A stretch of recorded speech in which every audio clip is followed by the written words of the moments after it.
तुर्की का नाम सुनते ही ना अक्सर वो टर्किश डिलाइट या फिर इस्तांबुल की खूबसूरत मस्जिदें, यही सब जहन में आता है। हाँ बिल्कुल। लेकिन आज हम discovering the wonders of Turkey के कुछ सोर्सेज को देख रहे थे और कुछ ऐसी परतें खोलेंगे जो आमतौर पर नजर नहीं आती। सही बात है।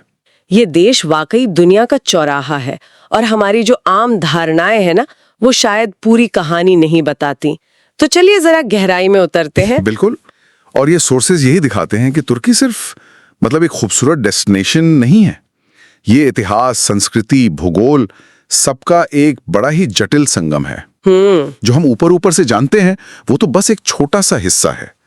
तो आज की बातचीत इसी छिपी हुई हकीकत पर है कि कैसे ये जगह हमारी समझ को भी चैलेंज करती है। हाँ, और पहली ही चीज जो मुझे सोर्सेज में मिली वो राजधानी वाली बात। ये काफी आम गलतफहमी है। हाँ, इस्तांबुल वाली। हाँ, ज्यादातर लोग इस्तांबुल ही सोचते हैं, पर राजधानी तो असल में अंकारा है। बिल्कुल।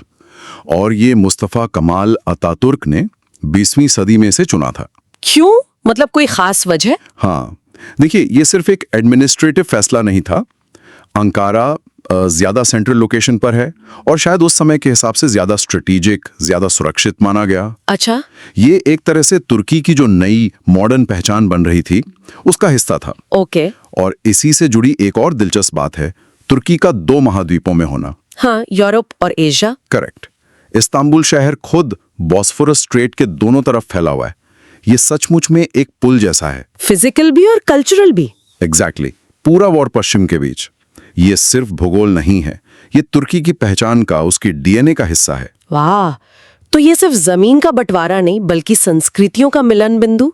और इतिहास की बात करें तो सोर्सेज में एक जिक्र है जो सच में चौंका देता है, गोबेकली टेपे। ओ हाँ, गोबेकली टेपे कमाल की जगह है। इसे दुनिया का सबसे पुराना मंदिर माना जाता है, करीब 12,000 साल पुराना। सोचिए, पिरामिड से, स्टोनहेंज से हजारों साल पहले का। हाँ, ये तो दिमाग घुमा देने वाली बात है। और देखिए, ये खोज कितनी क्रांतिकारी है। इसने ना हमारी पूरी समझ को हिला दिया है कि सभ्यता कैसे विकसित हुई। कैसे? पहले हम क्या मानते थे कि भाई पहले खेती शुरू हुई, लोग बसे, फिर संगठित धर्म आया, समाज बना। हाँ, लॉजिकल लगता है। लेकिन गोबेकली टेपे इशारा करता है कि शायद बड़े पैमाने पर लोगों का इकट्ठा होना, ये विशाल स्ट्रक्चर बनाना, साझा धार्मिक विश्वास, ये सब शायद पहले हुआ। मतलब धर्म पहले आया। हाँ, शायद। और इसी जरूरत ने, लोगों को एक साथ लाने की जरूरत ने बाद में शायद खेती को जन्म दिया हो। ये पूरी कहानी पलट देता है कि विश्वास ने समुदाय बनाया, समुदाय ने सभ्यता।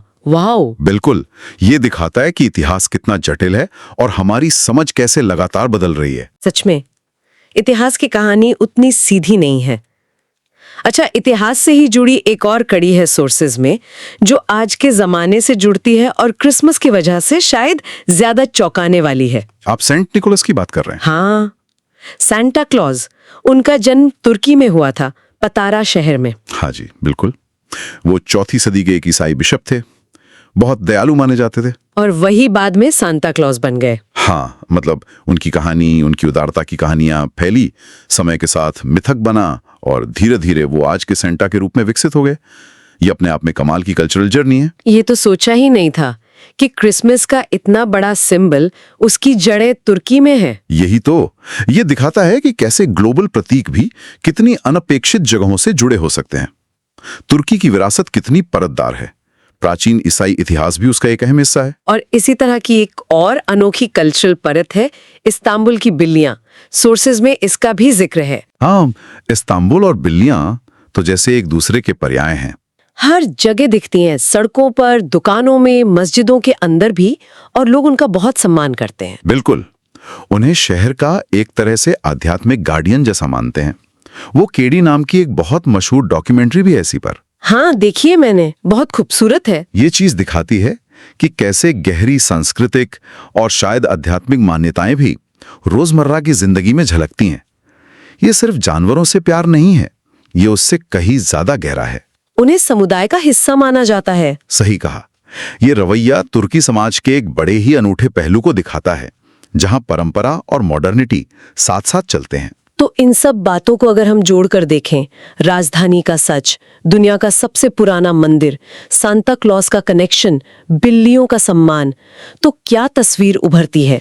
यही कि तुर्की हमारी आम धारणाओं से कहीं ज्यादा गहरा, जटिल और आश्चर्यों से भरा देश है। हाँ, ये महज एक टूरिस्ट स्पॉट या कुछ स्टीरियोटाइप्स का कलेक्शन नहीं है। बिल्कुल नहीं। ये स्रोत हमें याद दिलाते हैं कि ये एक ऐसी जगह है जहाँ प्राचीन और आधुनिक, पूरब और पश्चिम, धर्म और रोजमर्रा की जिंदगी सब एक अनोखे अंदाज में गुंथे हुए हैं। एक जीता जागता म्यूजियम जैसा। हाँ, कह सकते सभ्यताओं का एक लिविंग म्यूजियम जो लगातार बदल रहा है, विकसित हो रहा है और हमें भी अपनी समझ पर सवाल उठाने के लिए मजबूर करता है। तो श्रोताओं के लिए सोचने वाली बात ये हो सकती है इन सोर्सेज के आधार पर कि तुर्की का ये उदाहरण प्राचीन गोबेकली टेपे से लेकर आधुनिक राजधानी अंकारा तक और ये सारे ग्लोबल कल्चरल कनेक्शंस ये कैसे दिखाता है कि किसी भी जगह की पहचान और दुनिया में उसका महत्व समय के साथ कितना बदल सकता है और कितना बहुआयामी, कितना मल्टी लेयर्ड हो सकता है।